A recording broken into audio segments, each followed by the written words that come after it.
Magna Story Sound presents an unabridged recording of The Gunner Girls, Evie's story.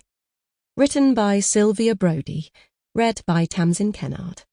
The moral right of the author has been asserted. This performance is owned by Magna. Chapter 1. April 1942, East Yorkshire. It was the best day ever when Evie Sinclair enlisted in the ATS to serve her country in a time of war. "I've joined up," Evie told her parents that evening.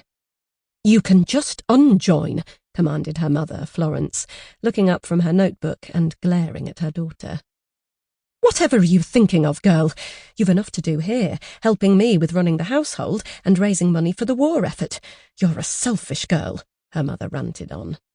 Her father, Gerald, a distinguished major from the Great War, winked at his daughter and retreated behind his newspaper. He supported Evie, who was just 18, and expected her to have a desk job with her excellent education. Evie let her mother's words float over her head. Nothing was going to stop her. "I'll come home on leave," she offered as a pacifier, though truthfully she wouldn't if she could help it. Within 2 days, feeling excited at her venture, Evie was on her way for basic training. She left Island House and rode across the lake, which was the quickest way she could hitch a lift on an army truck bound for Hull. Otherwise, it would be a longer trip going down the narrow lane from Island House, and then a round hike to the main road. It was not strictly an island, though when the land flooded, it resembled one. "Good luck," called the army driver, as Evie jumped from the truck. She waved goodbye, her heart singing with excitement.